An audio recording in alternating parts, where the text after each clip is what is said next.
একটা দল, একটা রাজনৈতিক দল, জনগণের দল, তারা ক্ষমতায় থাকার জন্য কত হাজার মানুষকে হত্যা করলো।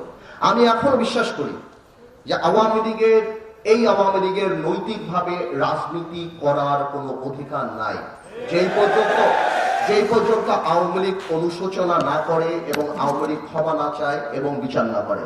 আমি চিন্তা করে দেখলাম, কয়েকদিন আগে আমি দেখলাম যে বিএনপি চায় আওয়ামী লীগকে নির্বাচনে আসার জন্য।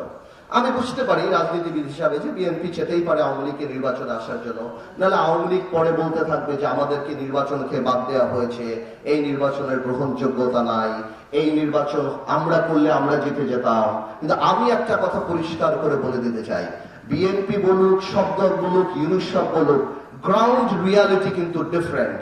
যেখানে আমার ভাইদের যেই ডিস্ট্রিক্টে যেই গ্রামে 15 তারিখ 5 অগস্টে বা এই 17 বছরের রক্ত ঝরেছে, আমার ভাইদের লাশ গিয়েছে, ওইসব জায়গায় আওয়ামী লীগের ক্যান্ডিডেটেরা যা ভোট চাওয়ার মুখ রাখে না, তাদেরকে কেউ ভোট যেতে দিবে না। গ্রাউন্ড রিয়ালিটি আলাদা। বিচার না হওয়া পর্যন্ত আওয়ামী লীগকে বাংলাদেশের মানুষরা ঘর থেকে বের হতে দিবে না রাজনীতি করার জন্য।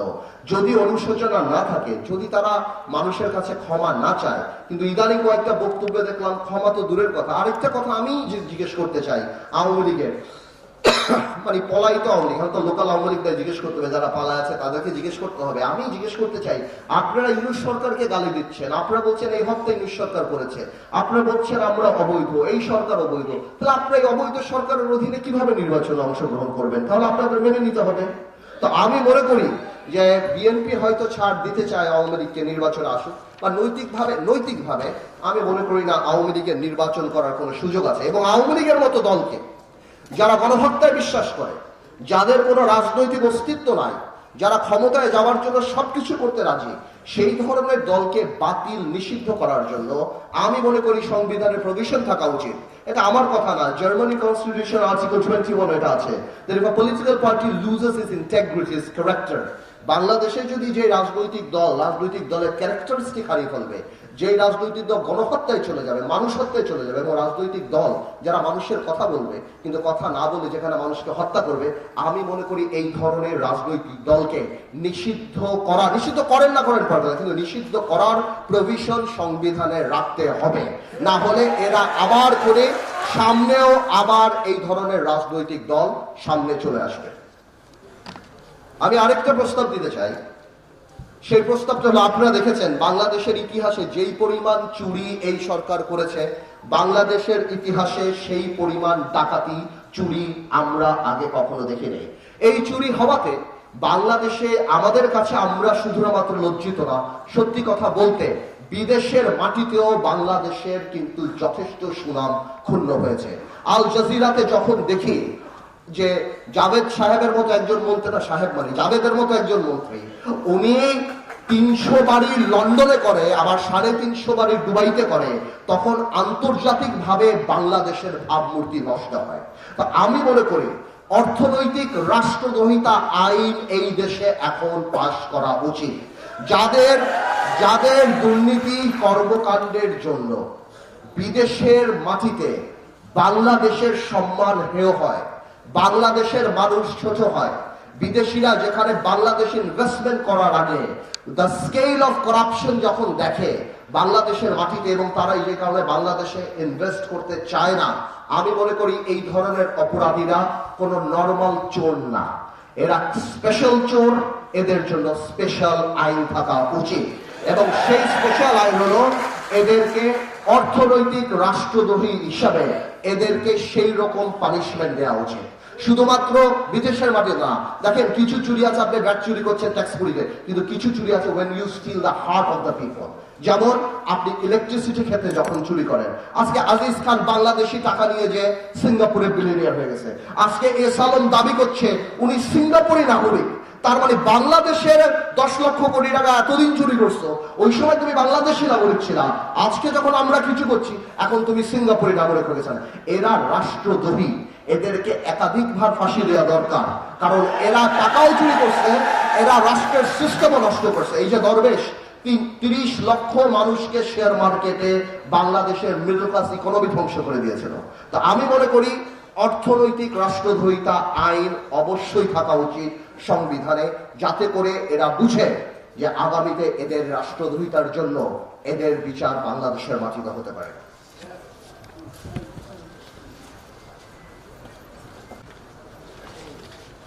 আরেকটা ব্যাপারে অনেকদিন ধরে এই জিনিসটা আমার দৃষ্টি আকর্ষণ করছে, সেটা আর্টিকেল 66 কারা এমপি হতে পারবে। আপনারা যদি আর্টিকেল 66 দেখেন, সেখানে বলা আছে এমপি হতে হলে 25 বছর বয়স হতে হবে, এমপি হতে হলে মানসিক ভারসাম্য হওয়া যাবে না, অথবা নৈতিক শৃঙ্খলাজনিত অপরাধে কারাদণ্ড যদি থাকে, অথবা যদি যুদ্ধাপরাধী বা মানবতা বিরোধী অপরাধী হয়, অথবা যদি ডুয়েল পাসপোর্ট হয়।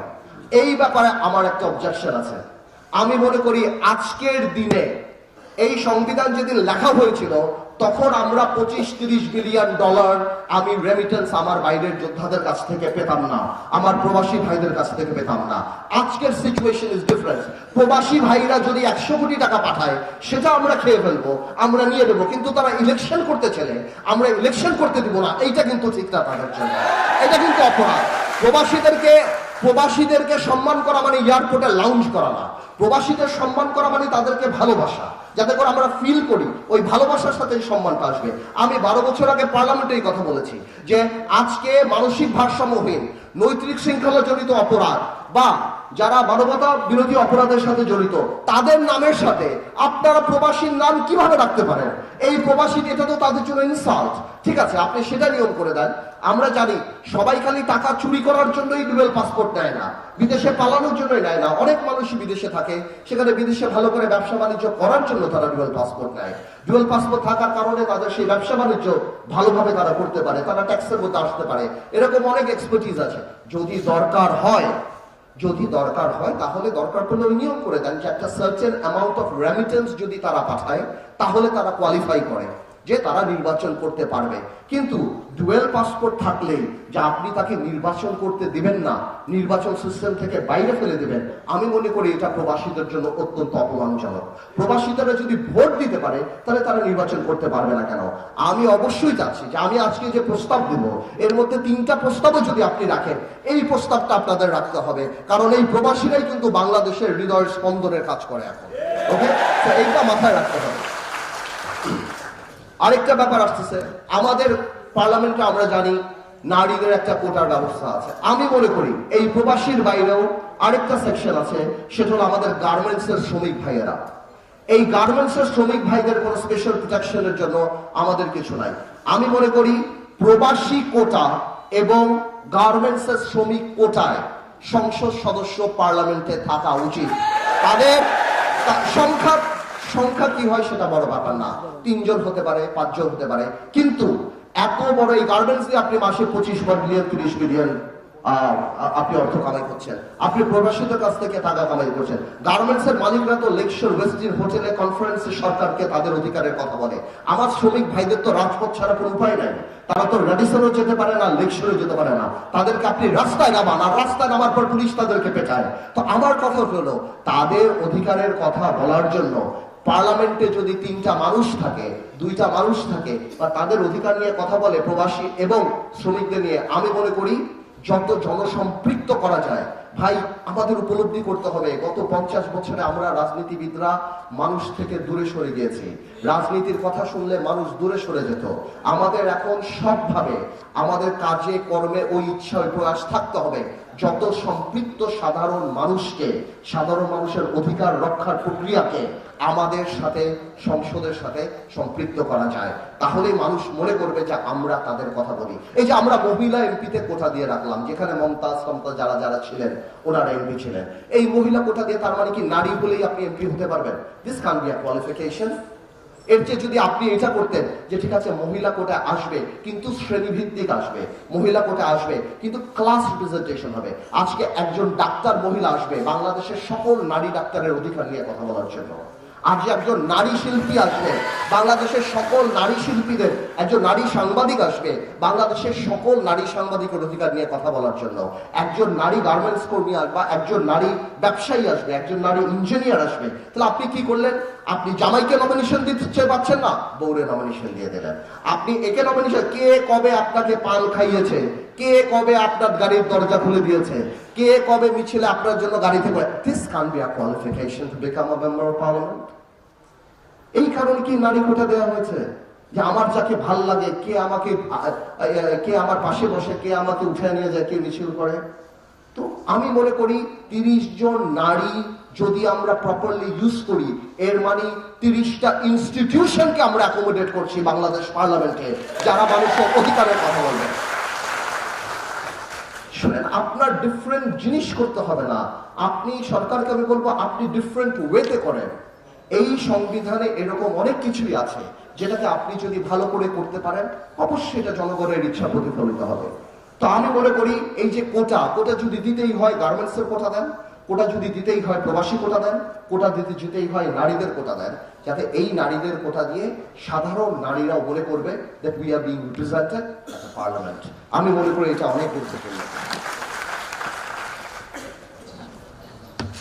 আরেকটা জিনিস নিয়ে আমার কথা বলতে হবে, এই জিনিসটা অত্যন্ত ইম্পর্টেন্ট। আমি লক্ষ্য করছি আপনারা এটা আবার চিন্তা করেন না যে পার্থ ভাই আপনি সোশ্যালিজম স্টাইলে যাচ্ছেন বা এটা। আমি আসলে চিন্তা চেতনায় অত্যন্ত গণতান্ত্রিক, পুঁজিবাদী আমার ভালো লাগে, খারাপ পছন্দ না, কিন্তু যেখানে আমি ঠকি সেখানে আমি সমাজতন্ত্রের জন্য একটু আবার আমার মানে এই যে বড় বড় কোম্পানি, গ্রামীণ ফোন, এই ফোন সেই ফোন, এরা যে প্রতি বছর 12,000-15,000 কোটি টাকা আমার দেশ থেকে নিয়ে যায়, প্রফিট করেই নিয়ে যায়, কই এরা তো একটা হাসপাতাল বাংলাদেশে করে না। এখন সময় আসছে দেশের পক্ষে দাঁড়ানো। আপনি ইনকাম ট্যাক্স দিবেন, আপনি অ্যাডভার্টিজমেন্ট বানান আমার আবেগকে দিয়ে। 21শে ফেব্রুয়ারিতে আপনি অ্যাড বানান, 16ই ডিসেম্বর আপনি অ্যাড বানান, মা দিবসে আপনি অ্যাড বানান, এমন কোনো আমার আবেগ নাই যাকে ছুঁয়ে আপনি অ্যাড বানান না। কিন্তু আমার যখন ন্যাশনাল ক্রাইসিস হয়, আমার যখন কোভিড হয়, আমার যখন বন্যা হয়, তখন আপনি কই থাকেন? আমি তো আপনাকে দেখি না। আমি পরিষ্কার করে বলে দিতে চাই, আধুনিক ইস্ট ইন্ডিয়া কোম্পানি আমরা বাংলাদেশে চাই না।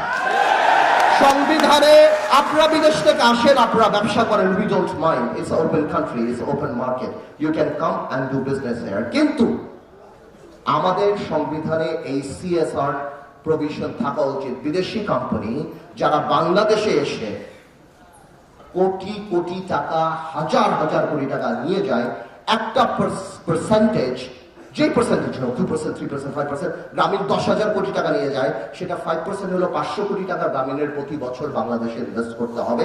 হাসপাতাল বানান, স্কুল বানান, অটিস্টিক বাচ্চাদের জন্য কিছু বানান, করেন না আপনারা, বানাতে থাকেন না। কিন্তু এই প্রভিশন থাকতে হবে যে আপনারা শুধু হাজার হাজার কোটি টাকা নিয়ে যাবেন ব্যবসার নাম করে, আর আমার দেশে কোনো কর্পোরেট সোশ্যাল রেসপন্সিবিলিটি থাকবে না, তার মানে আমরা এটা মানব না। আমি চাই সংবিধানে এটা থাকবে, এবং আপনারা বড় কোম্পানি ব্যবসা করেন, ব্যবসা করে টাকা নিয়ে যান বিদেশে, অসুবিধা নাই, কিন্তু ওই টাকা যে নিয়ে যান কমপক্ষে রাবার ব্যান্ডগুলি আমাদের দেশে রেখে যান, কমপক্ষে আমরা জানি উপকৃত হই।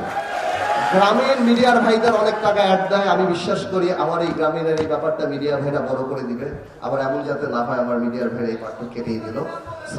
আমি চাই এই জিনিসটা জানি বাংলাদেশের মানুষ উপলব্ধি করে, এবং এই জিনিসটা জানি গ্রামীণ ফোন উপলব্ধি করে। শুধু গ্রামীণ বললে ঠিক হবে না, আরো কোম্পানি আছে, BTC আছে, আরো অনেক আছে। গ্রামীণ যেহেতু অনেক বড় কোম্পানি, আমি সেই ব্যাপারে কথা বললাম। আরেকটা ব্যাপার অত্যন্ত গুরুত্বপূর্ণ, সেটা হলো সংসদ সদস্যের দায়িত্ব। আমাদের দায়িত্বটা কি? সংবিধানের কোথাও নেই আমাদের দায়িত্ব কি। দায়িত্ব নাই বলেই তো সংসদ সদস্যরা গম, GR, TR এগুলি চুরি করে আজকে হাজার হাজার কোটি টাকা নয় হয়েছে। কোন দায়িত্ব বোধ বা দায়িত্বের কোন জিনিস, কোন ডিউটি আর রেসপন্সিবিলিটিস সংবিধানে আমাদের বা এমপিদের ব্যাপারে কিছু নাই। আমরা মনে করি আজকে দেখি, আচ্ছা একটা এমপি তো মন্ত্রী না, তো ও হাজার কোটি টাকা কামানো কিভাবে? ওর এলাকায় LGD ও খাবে, ওর এলাকায় রোডস ও খাবে, ওর এলাকায় এমন কোনো কিছু নাই। মসজিদের চেয়ারম্যান, মাদ্রাসার চেয়ারম্যান, স্কুলে, আচ্ছা কেন সংসদ সদস্য স্কুলের চেয়ারম্যান হবে? ও স্কুলে কি রেখে আর কিছু যাচ্ছে? লোকাল স্কুলে একজন জমি দিয়েছে, আরেকজন থাকবে যারা তার সভাপতি হতে হবে, কারণ সভাপতি হলে যে চাকরি দিয়ে টাকা খেতে পারবে। তো আমার মনে হয় আমাদের সংবিধানে rights and duties of the member of parliaments এগুলি পরিষ্কারভাবে থাকা উচিত, যেটা আমরা যদি ভবিষ্যতে ইনশাআল্লাহ কোনোদিন পার্লামেন্টে যাই আমরা বুঝতে পারবো যে আমাদের দায়িত্বটা কি, এবং আমরা যদি ওই দায়িত্বের বাইরে কখনো কাজ করতে চাই অন্যান্য প্রশাসনের লোকরা আমাদের থামাতে পারবে। সংবিধানের দিকে তাকে যে আপনার দায়িত্ব এটা না। সো আমি মনে করি যেহেতু এমপিরা প্রচন্ডভাবে অ্যাবিউজ করেছে গত 30 বছরে, আমি মনে করি সংবিধানে এই প্রভিশনটা থাকা উচিত। আমাদের সংবিধানে আরেকটা প্রভিশন আছে, এটা খুব জেনারেলি বলা হয়, সেটা হলো ধর্ম বর্ণ এই ব্যাপারে বৈষম্য করা যাবে না। ধর্ম বর্ণ বা কাস্ট, সেক্স, রিলিজিয়ন এইসব ব্যাপারে করা যাবে না। কিন্তু জানেন, খুব কষ্টের ব্যাপার, বাংলাদেশে সবচেয়ে বেশি বৈষম্য হয় রাজনৈতিক পরিচয়ের কারণে। গত 17 বছর ম্যাক্সিমাম মানুষ চাকরি পায় নাই, তার বাপ চাচাকে বিএনপি করে উচিত। আমার মনে হয় সংবিধানে রাজনৈতিক পরিচয়, পলিটিক্যাল আইডেন্টিটির ব্যাপারটা ইনক্লুড করা সবচেয়ে ইম্পর্টেন্ট, যে পলিটিক্যাল আইডেন্টিটির ব্যাপারে কোনো ধরনের কোনো ডিসক্রিমিনেশন করা যাবে না, on basis of political identity. তো আমি মনে করি সংবিধানে এই জিনিসটা থাকা উচিত।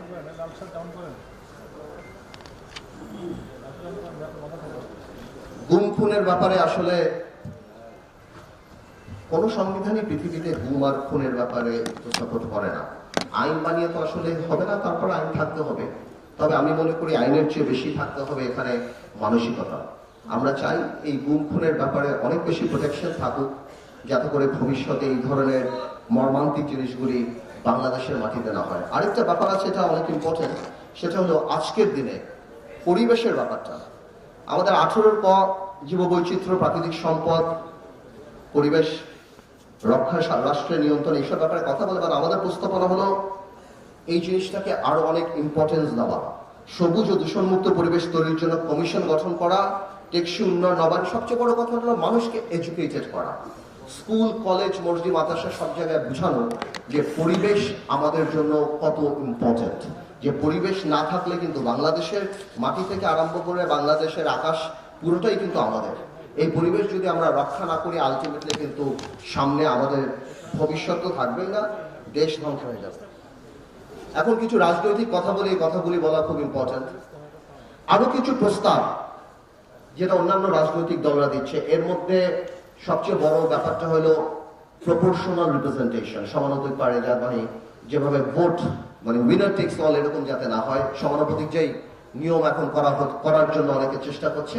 নৈতিকভাবে আমি এটার পক্ষে না, এই জন্য এটার পক্ষে না, আবার আমার মনে হয় বাংলাদেশ এটার জন্য এখনো প্রিপেয়ার না। আর এটা এত বড় একটা ব্যাপার, সেটা এই সরকার না, বরং আগামীতে যারা রাজনৈতিক সরকার আসবে সেই ধরনের সরকারের উচিত হবে এই ব্যাপারে কাজ করা, বসা, বোঝা। এবং সেই সরকার যদি মনে করে, তাহলে আমি মনে করি সেটা ঠিক আছে। তবে এই সরকার I think is too weak এত বড় একটা সিদ্ধান্ত নেওয়ার জন্য। দ্বিতীয়, প্রধানমন্ত্রী এবং রাষ্ট্রপতির ক্ষমতার ভারসাম্য, জুডিশিয়াল কমিশন, জাজদের অ্যাপয়েন্টমেন্ট, এই ব্যাপারগুলি নিয়ে আমরা সবসময় কথা বলি। আমি মনে করি এই ব্যাপারগুলিও, অম্বাডসম্যান ক্রিয়েশন, সবকিছু, আমি মনে করি এই ব্যাপারগুলিও আগামীতে যারা সরকারে আসবে বা আগামীতে যারা রাষ্ট্র পরিচালনার দায়িত্বে থাকবে তারা বসে করা উচিত। বিকজ এগুলি নালে অনেক প্রশ্ন থেকে যাবে, এগুলি সাধারণ কোনো কিছু না। আরেকটা ব্যাপার আসে দ্বিকক্ষ বিশিষ্ট পার্লামেন্ট। আমি মনে করি দ্বিকক্ষ বিশিষ্ট পার্লামেন্ট বাংলাদেশে অত্যন্ত ইম্পর্টেন্ট। এটার ব্যাপারে আমি নৈতিকভাবে মনে করি আজকে যারা হার্ট অফ দ্য পিপল, যারা, সেটা হলো উপজেলা চেয়ারম্যান, ইউনিয়ন পরিষদের চেয়ারম্যান, পৌরসভা। আজকে বাংলাদেশে 450 উপজেলা চেয়ারম্যান, 111টা পৌরসভা আছে। এনাদের বসার কোনো জায়গা নাই। এরকম একটা কক্ষ যদি হয় যেখানে তারা বসতে পারবে এবং বাজেট নিয়ে তারা কথা বলতে পারবে, অথবা এদেরকে নিলে বাদ দিলাম, সমাজের অনেক গ্রহণযোগ্য মানুষ আছে যারা সমাজে এই রাজনীতির ধাক্কা ধাক্কি বা এই নোংরামি পার হয়ে তারা রাজনীতিবিদ হতে পারে না, তাদের এক্সপার্টিস থেকে, তাদের কন্ট্রিবিউশন থেকে কিন্তু আমরা দূরে সরে যাচ্ছি, আমরা কিন্তু পাচ্ছি না। আমরা মনে করি এই ধরনের মানুষদেরকে অ্যাকোমোডেট করার জন্য দ্বিকক্ষ বিশিষ্ট পার্লামেন্ট কিন্তু অত্যন্ত প্রয়োজন বাংলাদেশে। আমি বারবার বলি, সব ধরনের মানুষকে নিয়ে আমাদের প্রথম থেকেই কথা ছিল একটা, আসুন সবাই মিলে দেশ করি। আমরা সবাইকে নিয়েই, এবং মেধাকে, যার কারণে এই আন্দোলন, মেধাকে আপনার ইম্পর্টেন্স দিতে হবে। কয়েকদিন আগে বলেছিলাম যে আপনার সুযোগ করে দিতে হবে সবাইকে বিখ্যাত হওয়ার, সবাই বিশ্বস্ত হবে আর আপা আপা করবে, আর আগামীতে এরকম আরেকটা সরকার আসবে, তাহলে এই সরকারের অবস্থা তাই হবে। আমরা কিন্তু এই সিস্টেমকে করাপ্ট করে ফেলি। তো আমি মনে করি যে আগামীতে দ্বিকক্ষ বিশিষ্ট পার্লামেন্ট, যেটা বিএনপি বেশ অনেক আগেই, ভেরি ইন্টেলিজেন্টলি বিএনপি বেশ অনেক আগেই আপনার ইন্ট্রোডিউস করেছে, কিন্তু ভেঙে বলে নাই যে তারা দ্বিকক্ষ বিশিষ্ট পার্লামেন্টে কি